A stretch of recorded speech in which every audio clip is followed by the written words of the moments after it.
Randy menarik Putri Bramasta untuk duduk di pangkuannya. Mengapa kita tidak memberitahu orang tua kita tentang bayi itu sementara semua orang ada di sini hari ini? Tidak, kita sepakat bahwa kita akan memberitahu setelah trimester pertama. Putri Bramasta sedikit khawatir. Dia takut jika orang lain mengetahuinya, seseorang akan menyebabkan sesuatu yang berbahaya.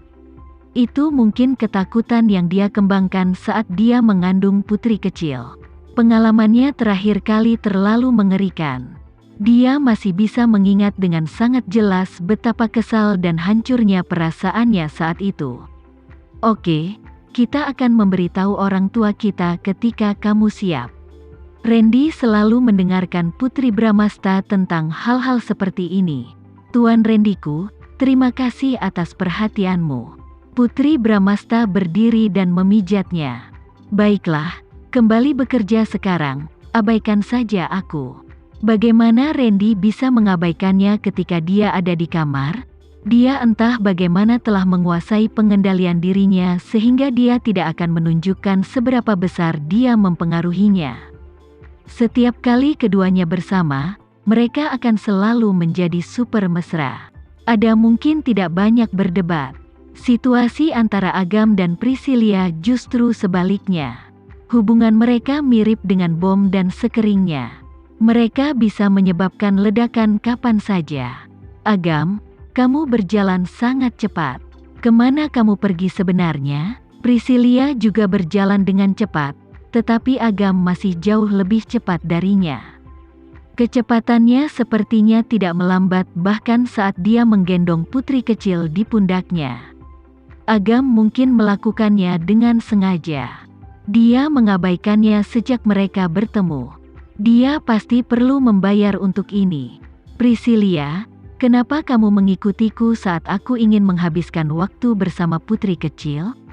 Agam tahu bahwa putri kecil tidak menyukai saudara laki-laki barunya dan dia tidak ingin dia merasa tidak nyaman, jadi dia mengajaknya jalan-jalan. Dia juga berharap Priscilia akan mengikutinya. Meski jauh dari keluarga, putri kecil berperan sebagai roda ketiga.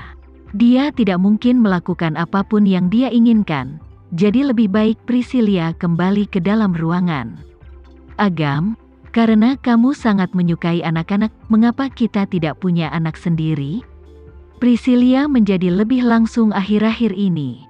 Mereka telah bersama untuk sementara waktu sekarang, dan belum menggunakan metode kontrasepsi apapun. Dalam keadaan normal, mereka bisa segera hamil. Namun, tidak ada tanda atau gejala. Saat Priscilia memikirkan hal ini, dia menatap Agam dan berkata, "Hai Agam, apakah kamu mungkin memiliki masalah kesehatan?"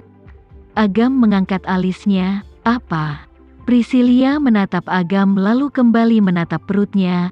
"Aku sudah memikirkan hal ini. Hari-hari yang kita habiskan bersama adalah saat masa ovulasiku, tapi aku tidak hamil. Aku yakin masalahnya bukan aku, jadi menurutmu di mana masalahnya?" Priscilia pikir dia baik-baik saja. Dia tetap aktif seperti biasa dan sangat sehat. Mungkin Agam semakin tua dan jumlah spermanya sedikit, sehingga dia tidak bisa dihamili. Di usia yang begitu muda, dia telah jatuh cinta pada Agam tua yang menua ini yang kemungkinan besar tidak akan menghamilinya. Mengapa dia jatuh cinta padanya pada awalnya? Nenek moyang Agam pasti sangat berdoa agar dia memiliki seorang gadis muda yang cantik untuk jatuh cinta padanya. Priscilia, apa kamu gila? Agam tidak sabar untuk membuka kepalanya dan mencari otaknya. "Apa?" Priscilia berteriak dengan marah. "Agam, jangan berani-beraninya kamu mengubah topik pembicaraan begitu saja. Putri kecil, ikut aku. Mari kita abaikan bibi kecilmu. Ini benar-benar penghinaan bagi seorang pria dan dia benar-benar ingin mengabaikan Priscilia. Apakah kalian berdua akan memiliki bayi yang cantik bersama?" Putri kecil bertanya sambil mengedipkan matanya. Alangkah baiknya jika paman dan bibinya bisa melahirkan saudara perempuan seperti Momo. Kemudian, dia akan memiliki 2 saudara perempuan untuk bermain di masa depan. Kamu tahu, bukan karena kami tidak menginginkan bayi, tapi bibi kecilmu benar-benar tidak berguna. Agam masih berbicara ketika Priscilia memberinya tendangan keras di pantatnya. Agam, mari kita temui dokter dan kita akan tahu persis di mana letak masalahnya. Jika itu masalahmu, Priscilia meliriknya dan menggoda dengan main-main, aku tidak akan memberitahu siapapun tentang itu. Agam menjawab dengan tidak puas, siapa bilang ada yang salah denganku? Jika kamu tidak punya masalah, mengapa aku tidak bisa punya bayi? Priscilia cukup yakin ada yang tidak beres dengan Agam. Bagaimanapun, dia sudah menjadi orang tua di usia 30-an. Dia tidak semuda dia, jadi tidak mengherankan jika dia menghadapi masalah kesehatan. Putri kecil melebarkan matanya. Dia menatap Agam sejenak dan kemudian berbalik untuk melihat Priscilia. Dia mengalihkan fokusnya di antara mereka berdua. Itu aneh. Dia sama sekali tidak mengerti apa yang dibicarakan paman dan bibinya. Mereka berbicara tentang seseorang yang sakit, tetapi ketika dia melihat bagaimana paman dan bibinya berdebat dengan sangat keras, mereka sama sekali tidak terlihat sakit. Ayah dan ibunya adalah yang terbaik. Orang tuanya tidak pernah bertengkar satu sama lain, dan mereka sering berpelukan dan berciuman. Ketika dia memikirkan ayah dan ibunya yang sering berpelukan dan berciuman, putri kecil tiba-tiba mendapat ide, "Paman, bibi kecil, tahukah kamu? Kamu hanya dapat memiliki bayi jika kamu tidak bertengkar satu sama lain." Dia adalah bayi yang cantik dan imut karena ayah dan ibunya tidak pernah bertengkar sebelumnya. Mereka selalu bertindak penuh kasih. Agam tertawa dan menjawab, "Siapa yang memberitahumu itu?" Putri kecil berkata dengan sangat serius, "Ayah dan ibu memiliki banyak ciuman pertama, dan kemudian mereka memilikiku. Kamu anak yang pintar. Aku sangat mencintaimu." Priscilia mengusap kepala putri kecil dan berkata, "Kalau begitu, mulai sekarang, aku tidak akan bertengkar dengan pamanmu lagi dan aku akan berusaha sebaik mungkin untuk melahirkan anak yang semanis dirimu." Putri kecil, kamu yang paling imut. Bibi dan pamannya dapat memiliki anak, tetapi anak mereka tidak akan pernah lebih manis darinya. Jika anak itu lebih manis darinya, maka tidak ada yang akan menyukainya lagi. Oleh karena itu, putri kecil dengan tulus berharap bibi dan pamannya akan memiliki anak seperti adik perempuannya, Momo. Hari ini, anggota keluarga Sanjaya, Agam, serta beberapa kenalan dekat mereka ada di sini, tetapi Dirga tidak muncul. Dirga banyak minum 2 hari lalu. Dia akan mabuk, tidur, bangun, dan kemudian minum lagi. Dia telah menghabiskan 3 hari yang baik di bar. Dirga berubah menjadi orang lain setelah beberapa hari itu. Penampilannya yang gagah dan tampan berubah menjadi sangat cemberut. Orang yang mengenalnya bahkan mungkin tidak mengenalinya dia pada pandangan pertama mereka. "Dirga, kau tidak bisa minum lagi. Kau akan mati jika minum lagi." Ini mungkin yang ke-999 kalinya Calvin mengatakannya. Namun, dia hanya menyarankan karena kesopanan. Dia tidak benar-benar menghentikan Dirga untuk minum. Dia bahkan sedang mengisi ulang gelas Dirga sambil berbicara. "Calvin, kau punya urusan sendiri untuk diurus.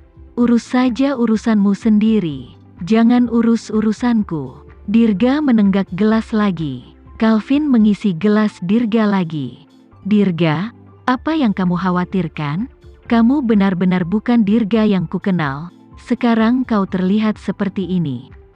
Dirga mencibir dan berkata, "Pernahkah kau mendengar tentang kasus pembunuhan yang menimbulkan sensasi di kota Jakarta baru-baru ini?"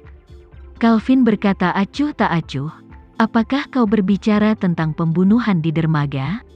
Akan sulit untuk tidak tahu apa-apa tentang itu." Dirga meminum alkohol di gelasnya sekali lagi. Dia bahkan berhenti menggunakan gelas dan minum langsung dari botolnya. Apakah menurutmu orang itu mati mengenaskan?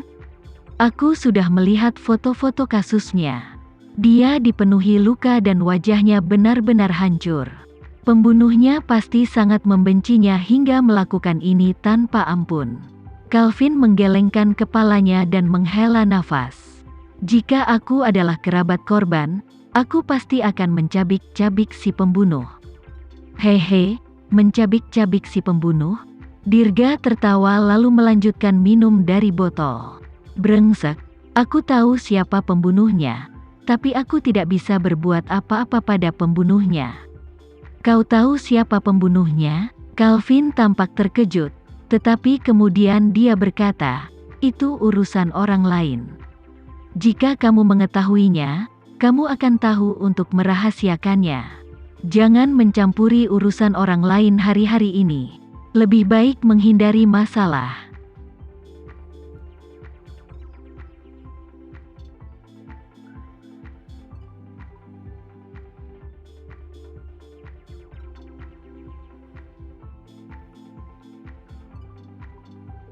Sekian dulu ya video kali ini, kita lanjutkan lagi videonya di lain waktu. Oh iya, bagaimana menurut kalian? Semoga bisa sedikit menghibur kalian semua. Untuk teman-teman yang baru nonton, jangan lupa subscribe ya, hehehe. Dan kalau teman-teman ada yang ingin gabung langganan, bisa langsung gabung saja untuk dapat fitur yang menarik dan sedikit membantu Mimin. Terima kasih banyak sudah menonton, sampai jumpa lagi, bye bye bye.